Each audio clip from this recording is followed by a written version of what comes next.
Hai, Assalamualaikum semua. Boleh dengar tak?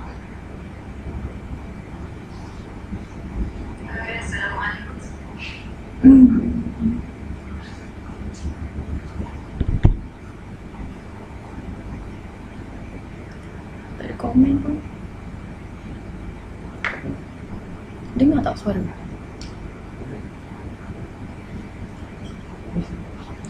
Selamat datang ke Facebook Live Anti Solution. Jom ramai-ramai share Facebook Live ni dekat kawan-kawan, rakan office. Boleh dengar kan?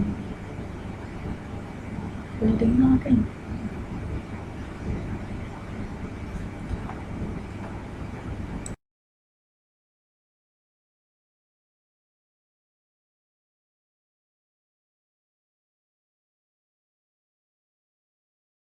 Start je nak.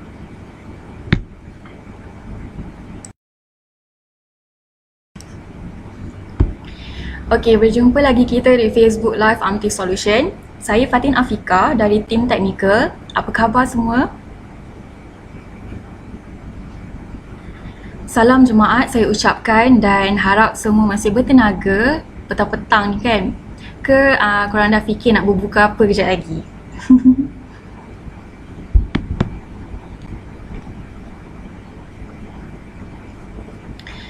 Okey, korang semua tahu tak topik apa yang bakal saya kupas pada petang ni?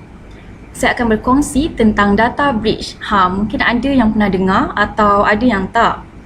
Menurut Risk Based Security Report, ia melaporkan sebanyak 4,125 kes data breach yang didedahkan secara terbuka di seluruh dunia pada tahun 2021. Walaupun jumlah ni terdapat penurunan sebanyak 5% daripada tahun 2020, namun ia menyumbang sebanyak 22 bilion rekod yang terdedah dan menjadikan tahun 2021 sebagai tahun kedua tertinggi bagi jumlah kes data breach sejak tahun 2005. Tambah-tambah kita sekarang di mana data semua kita simpan dekat cloud je kan. Jadi saya akan berkongsikan sedikit maklumat-maklumat dan cara untuk mencegah dari berlakunya data breach ni.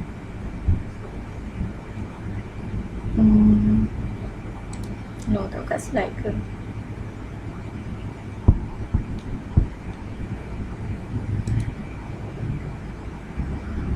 Okey, baiklah. Macam yang kita semua tahu, data ni merupakan salah satu aset yang paling berharga.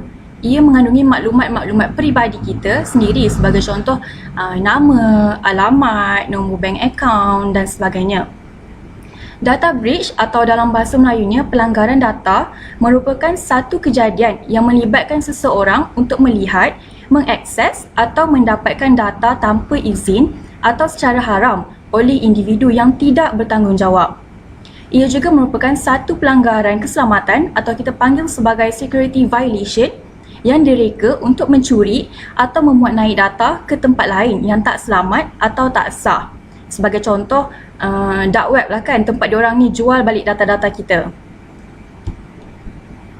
Okay, next. Okay, siapa yang terlibat? Selalunya, data breach ni berpunca dari ancaman orang luar ataupun ancaman orang dalam. Ancaman orang luar ni macam contoh hacker. Tapi, ancaman orang dalam ni macam pekerja dalam company tu sendiri. Siapa pula mangsa untuk data breach ni?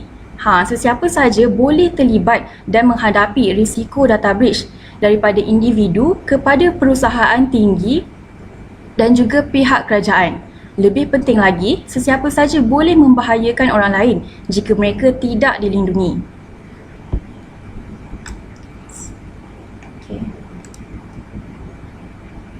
Baiklah, seterusnya apa punca-punca berlakunya data breach ni? Kalau kita lihat pada slide ni, sebanyak 25% punca berlaku dari malware ataupun hacking. Malware merupakan penjenayah cyber ataupun orang dalam itu sendiri. Hacker ni guna macam-macam cara untuk menggodam data kita. Dan cara yang selalu digunakan adalah phishing, brute force attacks, ransomware dan sebagainya. Okey, untuk apa hacker ni semua godam data-data kita? Kalau korang nak tahu, hampir 80% serangan cyber ni adalah untuk keuntungan kewangan. Data yang ada maklumat kad kredit, semua tu diorang boleh jual balik dan diorang boleh gunakan untuk tuntut wang tebusan. Antara sebab lain ialah pengitipan yang melibatkan kecurian harta intelek ataupun maklumat sulit lain. Antara punca lain berlakunya data breach ni adalah kesilapan manusia sendiri atau kita panggil human error. Human error ni ada macam-macam jenis. Antaranya penggunaan password yang lemah, salah hantar maklumat penting, share password ataupun maklumat akaun terang-terangan. Mesti ada yang tulis atau catat password korang kat kertas, lepas tu letak merata kan? Okey, selain tu, ada yang mudah percaya dengan scam phishing. Kecurian fizikal atau device seperti laptop, smartphone, tablets yang ada bawa data dan simpan maklumat sensitif juga mengalami risiko berlakunya data breach. Teruk ke tak data breach tu bergantung pada data yang terdapat dalam device tersebut. Okay, next. Seterusnya, bagaimana ia boleh berlaku? Setiap kes data breach ni unik, tapi kebanyakan serangannya mempunyai corak yang sama. Contoh dekat slide ni adalah langkah-langkah yang dilakukan dari individu yang berniat jahat yang datang dari luar organisasi. Bagi peringkat pertama, hacker ni akan memulakan attacks dengan penyelidikan yang mendalam mengenai sasaran yang dia aim. Dia akan kumpulkan sebanyak mungkin maklumat yang berguna. And sebaik saja dia tahu titik lemah sasaran dia akan membangunkan strategi untuk masuk ke dalam rangkaian sasaran tersebut.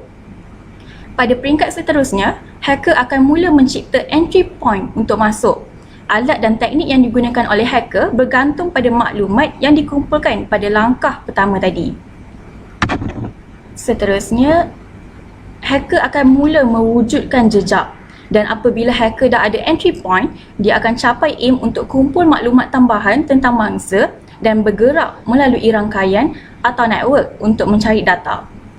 Sebaik saja hacker ni dapat kawal sistem, matlamat dia adalah untuk mencari data sasaran dan kalau tak ada, dia akan fikirkan cara untuk curi fail. Pada peringkat akhir ialah hacker akan mengekstrak data. Semasa hacker mengekstrak data, hacker akan copy data masuk ke dalam folder yang tersembunyi yang berasingan pada sistem dan akan memindahkan fail di luar network mangsa untuk dia mengelakkan pengesanan.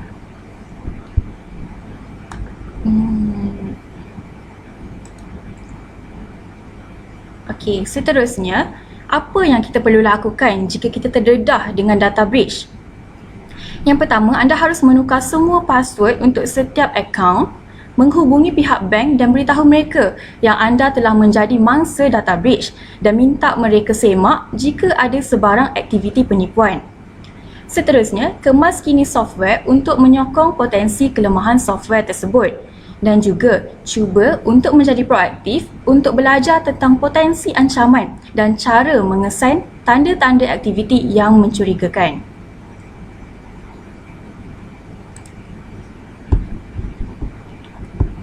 Okey, seterusnya, apa yang harus dilakukan untuk mencegah data breach ni? Yang pertama, dengan menjaga perkara-perkara asas seperti install antivirus, firewall dan encryption software. Selain tu, penggunaan password yang kukuh juga amatlah penting. Elakkan guna nama korang dengan tarikh lahir korang sebagai password. Mesti ramai yang gabungkan nama dengan birthday sekali kan, lepas tu jadikan password. Yang tu nanti hacker senang tau nak try guna brute force attacks. Dan langkah seterusnya dengan menggalakkan kesedaran kepada pekerja. Ini untuk company-company lah kan. Kena ingatkan tentang kepentingan cyber security dan menyediakan latihan kepada pekerja untuk mengenal ancaman cyber. Selain itu, harus ingatkan yang bahaya untuk klik pada link atau attachment yang meragukan. Langkah seterusnya yang boleh dilakukan adalah dengan menguruskan penyelenggaraan dan pengurusan secara berterusan. Kena pastikan kita scan network dengan device selalu dan cek kalau ada updates. Selain itu, kita kena bersiap sedia membuat planning cara untuk menguruskan data breach dan juga memastikan buat backup data supaya sentiasa senang untuk kita restore jika terjadinya perkara yang tidak diingini. Okey, contoh data breach dekat Malaysia ni, kalau korang ingat yang viral LHDN tahun lepas tak silap. Viral yang melibatkan 4 juta rakyat Malaysia dijual dengan harga 35,000. Itu contoh data breach sebab data kita tu dijual. Tetapi nasib baik LHDN menafikan perkara tersebut. Lagi satu, pada hujung tahun lepas, Menteri di Jabatan Perdana Menteri ada menyatakan Malaysia melaporkan 8 kes kebocoran data peribadi di mana melibatkan sebanyak 67.5 juta rekod peribadi pengguna di Malaysia. Okey, kalau korang mengalami masalah data breach ni, kan korang boleh laporkan aduan ke Kementerian Komunikasi dan Media. Jadi setakat ini saja perkongsian saya. Okey, kalau korang ada apa-apa nak tanya, boleh komen dekat bawah.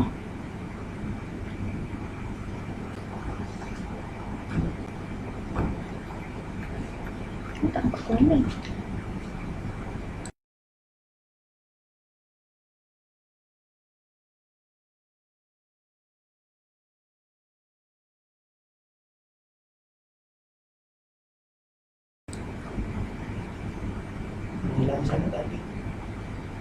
Okey, tak ada kan? Okey, so terima kasih semua sebab sudi luangkan masa untuk mendengar. Kalau anda semua kena keep update untuk Facebook Live pada masa-masa akan datang. So anda kena stay tune dengan kami dari semasa ke semasa. Jika anda berminat dengan produk atau training, macam mana nak tahu link tu makan?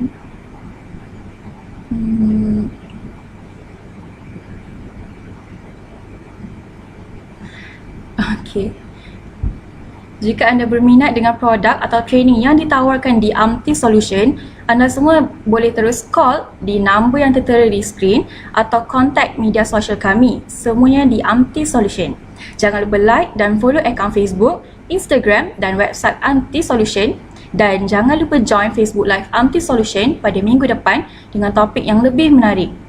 Jadi, sila turn on notifications untuk tak terlepas apa-apa update dan info dari kami.